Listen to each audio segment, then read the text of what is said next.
जय भीम भारत। आप देख रहे WS न्यूज। मैं विजय खौसे। इस वक्त मैं नागपुर के ऊर्जा भूमि और ऊर्जा भूमि में हूँ। आप देख सकते हैं मेरे पीछे जो है रोशनाई से सजी जो है दीक्षा भूमि है। इसी जगह पर डॉक्टर बाबा साहब आम्बेडकर ने 1956 में 14 अक्टूबर 1956 में डॉक्टर बाबा साहब आम्बेडकर ने बौद्ध धम्म की दीक्षा ली थी।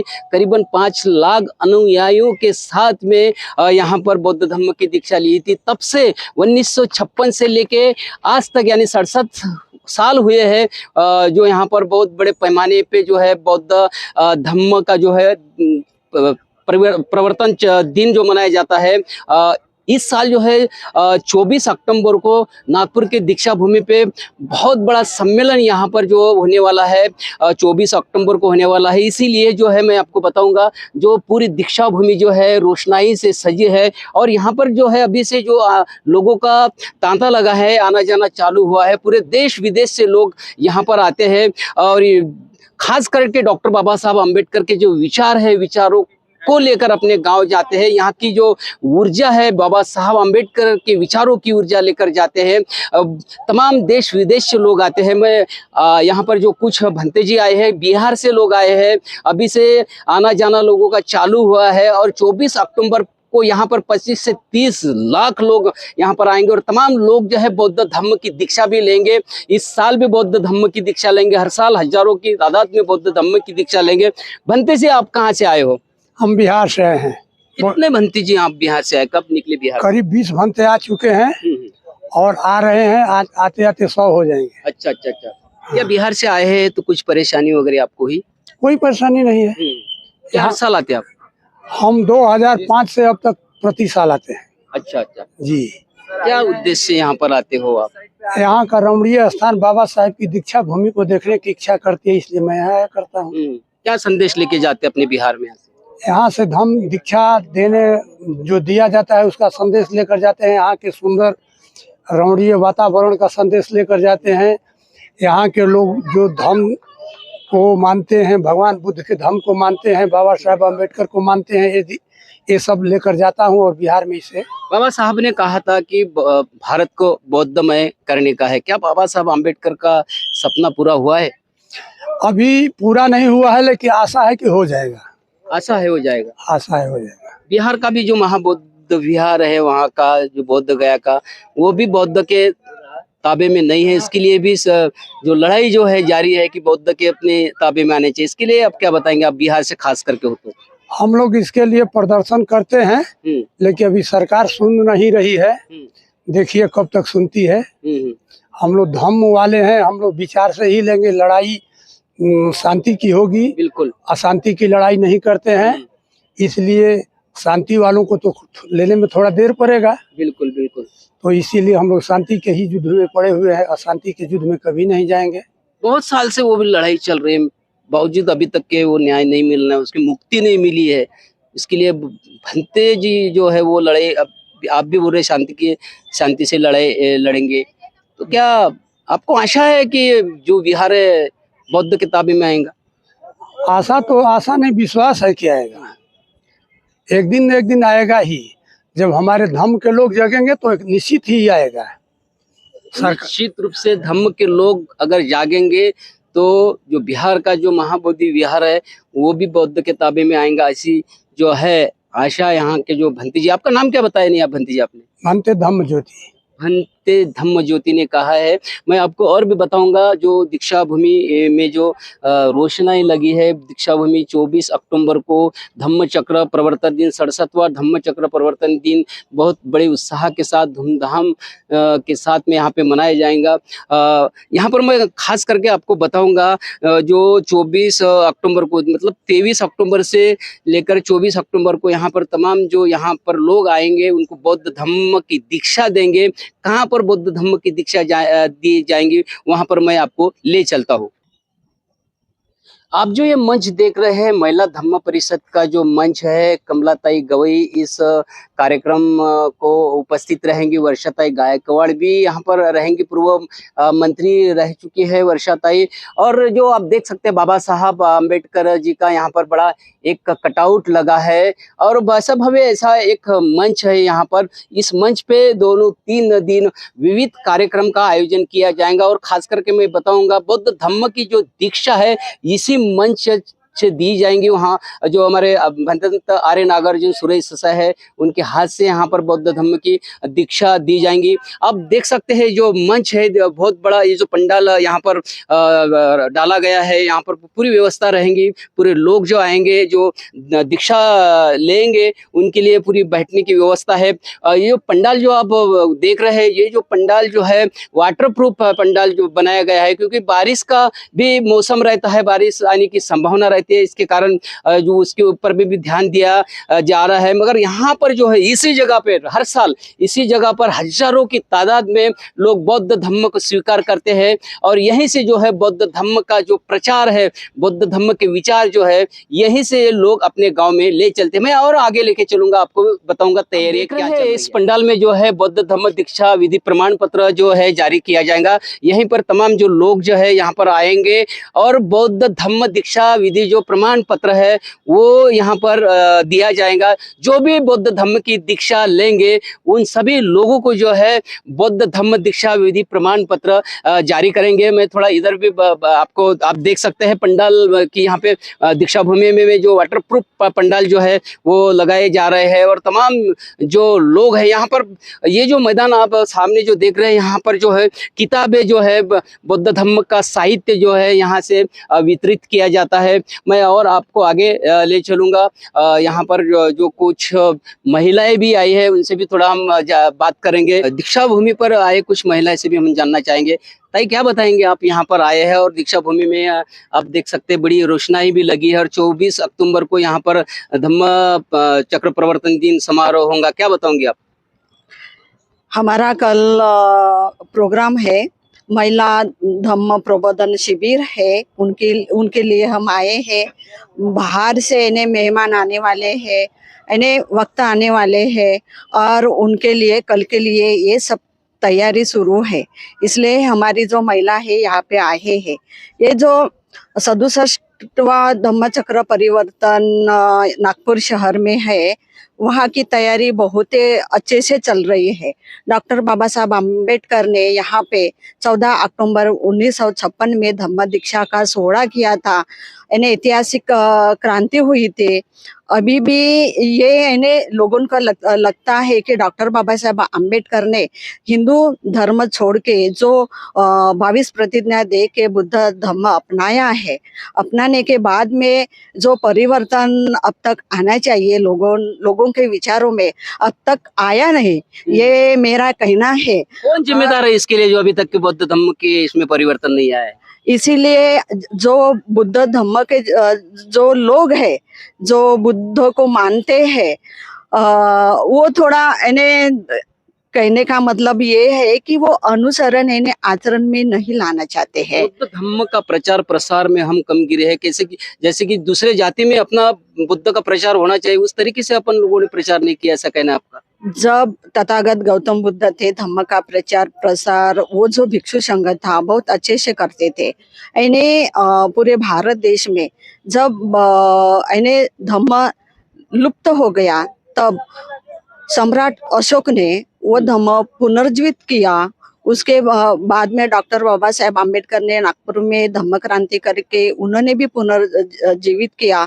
लेकिन जो धम्म का प्रचार होना चाहिए, जो हिंदू फिलॉसफी है, वो जो हिंदू धर्म है, ओबीसी के जो लोग हैं उन तक जाना चाहिए, तो अभी तक वो गया नहीं। क्योंकि जो अपन लोग हैं जो काम करते हैं वो प्रामाणिकपणे काम करना चाहिए, अच्छे विचारों से काम करना चाहिए, तन मन धन से काम करना चाहिए, तो वो दूसरे लोगों को हम पहुंच सकते हैं। जब तक ये जो थोड़ा पॉलिटिशियन बीच में आ सकता है। तो पॉलिटिशियन के वजह से वो जो धार्मिक काम करते हैं, सामाजिक काम करते हैं, उन लोगों को लगता है कि नहीं, इन्हें थोड़ा मन में उनको इन्हें अलग ही लगता है कि अपन काम करना चाहिए या नहीं करना चाहिए। लेकिन वो बातें छोड़ के जो बुद्ध ने इन्हें धम्म उपदेश किया है, तो वो छोड़ के सब इन्हें धम्म जो है आगे बढ़ाना चाहिए और वो अनुसरण करना चाहिए, पालन करना चाहिए। ये सब लोगों ने इन्हें सोचना चाहिए। इसीलिए अभी भी 21 तारीख है और दशहरा 24 तारीख का है, तो बहुत सारे लोग आएंगे और इन्हें जो धम्म है उनको विचारों तक पहुंचना चाहिए और वो जो बुद्ध की प्रेरणा है, बाबा साहब की प्रेरणा है, उन तक जानी चाहिए, ऐसा मुझे लगता है। निश्चित रूप से जो है 67 वर्ष हुए हैं बुद्ध धम्म जो है हम लोगों तक नहीं पहुंचा पाए हैं। यही ताई ने जो है अपनी खंत व्यक्त की है। सभी का कर्तव्य है जो कि बुद्ध धम्म का प्रसार करना, ये सभी का कर्तव्य है। और भी हम थोड़ा एक जानेंगे जो दीक्षा भूमि पर जो है कई सालों से जो है वो बाबा साहब आम्बेडकर की जो मूर्तियां रहती है या कोई पोस्टर रहते हैं, उसके लिए दीक्षा भूमि पे विविध जो है पेंटिंग का काम जो करते हैं, हमेशा आज ही नहीं तो सालों साल से वो करते आ रहे हैं। नीड़ू भगत जी है, एक जमाना था कि अपने खुद हाथों से पेंटिंग कर खुद हाथों से पेंटिंग कर वो बड़े बड़े कटआउट बाबा साहब आम्बेडकर के लगाते थे। उसी वक्त हर साल वो अपना पेंटिंग का जिम्मा यहाँ पर निभाते हैं। सर ऐसा थोड़ा आएंगे तो अच्छा रहेगा। क्या बताएंगे नीड़ू भगत जी? जय भीम, स्वागत है हमारे चैनल के ऊपर। बहुत आप यहाँ पर पेंटिंग की एक जिम्मेदारी निभाते हो, सालों से हम आपको देखते आ रहे हैं, इस साल क्या बताऊंगी? और सबसे पहले मैं अभिनंदन करता हूँ आपके चैनल का, और इस चैनल से पूरे वर्ल्ड में आपका जो दबदबा बना हुआ है चैनल से, मैं उस सभी धम्म का प्रसार में लगे सभी यानी स्टाफ का मैं अभिनंदन करता। ये 67वां धम्म चक्र प्रवर्तन दिन है। दीक्षा भूमि से मैं आपको और पूरे जनता को मैं हार्दिक शुभकामनाएं देता हूँ। मैं उम्र के 17-18 साल से दीक्षा भूमि के ऊपर मैं काम कर रहा हूँ। जब 25वीं रजत जयंती हुई थी उसके एक साल पहले से मैं हूँ। आज 67वां धम्म चक्र है। ऐसे हालात में डिजिटल का जमाना आ गया, आधुनिकरण का जमाना आ गया, मगर वो जमाने में बाबा साहब भर भर के देखने के लिए लोगों को उत्सुकता के लिए दीक्षा भूमि में जो आते थे, तो बाबा साहब जितने अच्छा दिखे, ऊंचा दिखे, बड़ा दिखे, उसका मैं भरपूर प्रयत्न करता था। देखते देखते मैंने जब बाबा साहब की जन्म शताब्दी हुई थी तो 1993 में मैंने यहाँ पे 110 फीट का बाबा साहब अम्बेडकर जी का बहुत बड़ा कटआउट भी खड़ा किया था। जबकि जब दीक्षा भूमि का स्तूप बनने में मेरा बहुत बड़ा योगदान रहा। और जो हाथी घोड़े जो दीक्षा भूमि सांची गेट के ऊपर में दिख रहे हैं, ऊपर में जो कमल के फूल की जो डोम के ऊपर में जो डिजाइन है बुद्ध तत्व ज्ञान के हिसाब से, वो भी मेरे हाथ की बनी हुई है। और वो जो मेरे तरफ से जो भी आर्ट काम का योगदान रहा उसको मैं पूरा करते गया, अपने जिंदगी की कोई परवाह न करते हुए।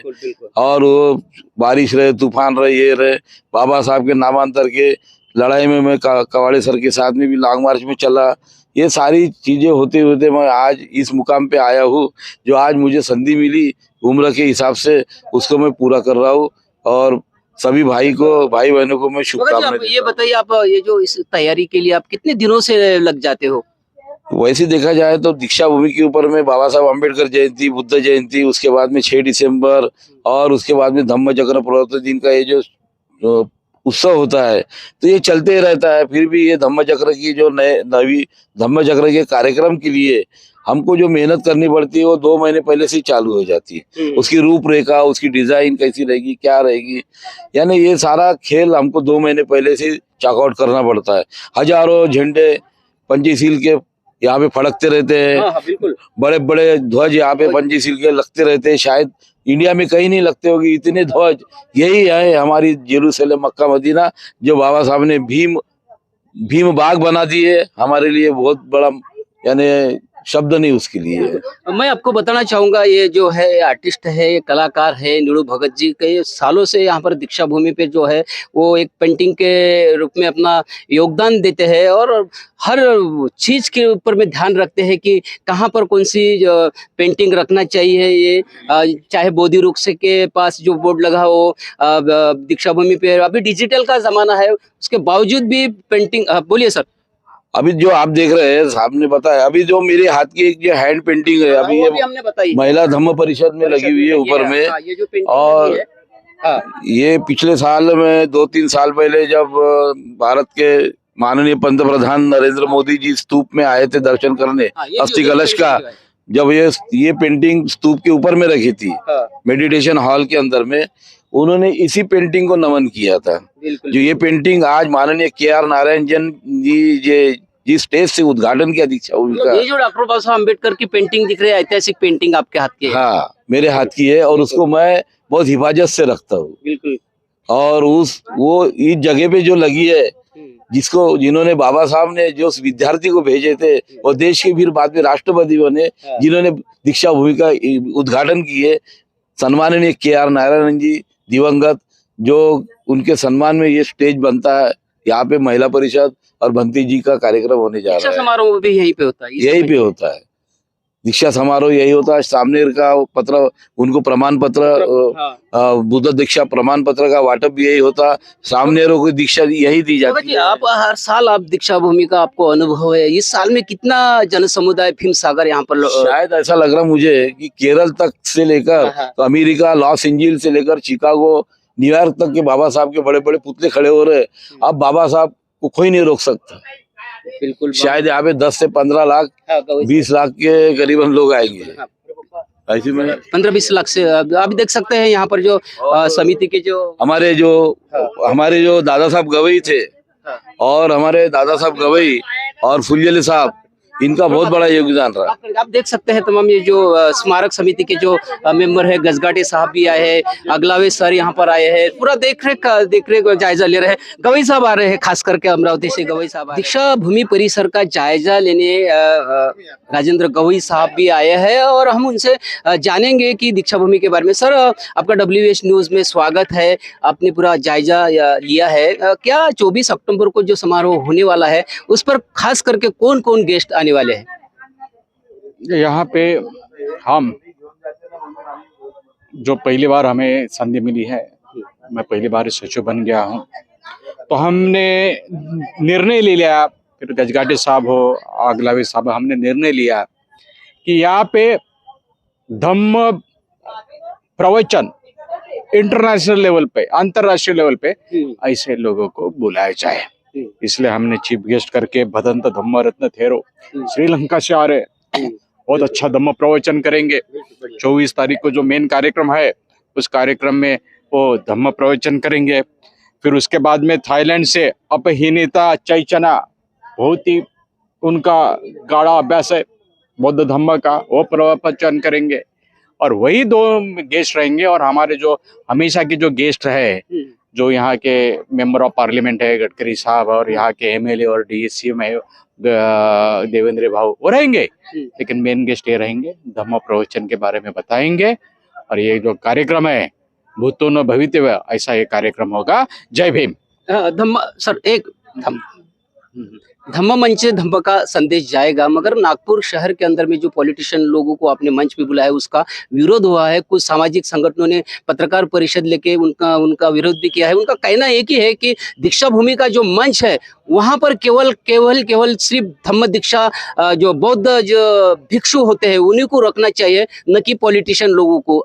हाँ बिल्कुल, ये बात हम अगले बार, क्योंकि अभी मैं नया सचिव बन गया हूँ, लेकिन अभी मेरा पद ग्रहण नहीं हुआ है। जितना हो उतना मैं सुधारने की कोशिश कर रहा हूँ। मेरा पद मिलने के बाद में भंती जी को मैंने बहुत रिक्वेस्ट किया। 12 सदस्य है, 12 में से 10 लोगों ने मुझे सचिव पद के लिए वोट दिया है। और वैसे तो मैं सचिव पद मेरे पास में है, लेकिन पद ग्रहण नहीं हुआ है। और मैं बहुत विनती कर रहा था कि मुझे अधिकार दिया जाए, लेकिन अभी तक अधिकार नहीं मिला जाए। अगले बार की मीटिंग में आपका जो सुझाव है, बहुत सुंदर सुझाव है, हम वो सुझाव रखेंगे। अगले साल हम देखेंगे कि उस मंच पे कोई राजनीतिक लोग नहीं रहेंगे, सिर्फ अभी पूरा अधिकार हमारे तरफ नहीं है, आप बनते अगले साल की बात, अगले साल की बात। हाँ, अगले साल से हमको बिल्कुल ये प्रस्ताव रखेंगे और आप जो बोल रहे हैं उसी तरह से हम करेंगे। महानगर पालिका की ओर से, प्रशासन की ओर से यहाँ पर क्या क्या सुविधा दी गई है? काफी कुछ सुविधा है, मीटिंग वगैरह भी आपने ली है और जो यहाँ पे बाथरूम्स है वो बाथरूम सब होने चाहिए, फ्लड लाइट्स है, फ्लड लाइट्स के बारे में भी सुविधा हो चुकी है, फायर ब्रिगेड्स है वो फायर ब्रिगेड्स के भी बारे में सुविधा हो चुकी है। जितनी ज़्यादा जिस तरह से 6 दिसंबर के मीटिंग को सुविधा रहती है उसी तरह के यहाँ पर भी मीटिंग रह सकती है। सरकार पैसा तो देती है, निधि तो देती है, करोड़ों की घोषणा यहाँ दीक्षा भूमि के मंच से होती है, मगर वो दीक्षा भूमि तक के पहुंचती नहीं और विकास का होता नहीं, हम देखते आ रहे हैं। इसके लिए भी लोगों की एक ही कहना है कि जो सरकार वहां से घोषणा करती है, क्योंकि हमारा समाज उस घोषणा को बड़ी पड़ता है, मगर दीक्षा भूमि तक के पैसा मिलता नहीं, विकास हुआ नहीं दीक्षा भूमि का। बिल्कुल, इस बार लगभग हम अभी मीटिंग करके आए हैं, हम मनोज सूर्यवंशी के साथ में मीटिंग करके आए हैं। 200 करोड़ का फंड यहाँ पे कबूल किया गया है। हमने उनको बोला है कि ये 200 करोड़ रुपए का जो फंड है हमको 1.5-2 साल में कंप्लीट करके चाहिए। ये जो दीक्षा भूमि है, ये दीक्षा भूमि का जो नक्शा है ये 1.5-2 साल में पूरा बदलना चाहिए। ये इंटरनेशनल मॉन्यूमेंट तो है लेकिन इसमें 4 चांद लगना चाहिए, ये हम चर्चा करके आ चुके हैं। निश्चित रूप से 1.5-2 साल में दीक्षा भूमि का नक्शा बदलेगा, ऐसा ही राजेंद्र गवई साहब ने यहाँ पर को आश्वासन दिया है और लोगों की भी है, यहाँ पे तमाम देश के लोगों की यही इच्छा है कि दीक्षा भूमि का जो नक्शा है वो बदलना चाहिए। 1.5 साल बाद मैं यहाँ पे आऊंगा और तब तक ये नक्शा बदला हुआ रहेगा, क्योंकि हम में उतनी ताकत है कि अब उन्होंने इतना हमको कबूल किया है। अगर कबूल नहीं करेंगे तो हम तो रास्ते पे उतरेंगे। तमाम हमारे चैनल से पूरे देशवासियों को यही बताइए सर कि इसके बाद दीक्षा भूमि पे जो होगा, जो विकास की बातें होंगी, 1.5 साल के बाद में आप देखोगे इसका काफी कुछ विकास हो चुका होगा, काया पलट हो चुकी होगी। निश्चित रूप से जय भीम सर, जय भीम। तो ये थे रासू गवई, जो है हमारे जो बड़े नेता थे और दीक्षा भूमि स्मारक समिति के जो ट्रस्टी भी थे, और उनके सुपुत्र है राजेंद्र गवई, जिन्होंने हमारे से बात की और उन्होंने आश्वासन दिया है कि 1.5 साल के बाद में यहाँ पर जो है दीक्षा भूमि का जो नक्शा है हम बदला देंगे और दीक्षा भूमि का यहाँ पर हम जरूर विकास करेंगे। ऐसे ही हमारे दोनों चैनल के माध्यम से IBM TV 9 और WH न्यूज पर उन्होंने आश्वासन दिया है। अब देखते हैं कि 1.5 साल में दीक्षा भूमि का विकास होता या जैसी या वैसी दीक्षा भूमि हमें दिखाई देती, तो ये हम अगले 1.5 साल में देखेंगे। तो आप देखते रहिए IBM TV 9 और WH न्यूज। लाइक करें, सब्सक्राइब करें। जय भीम, नमो बुद्धाय।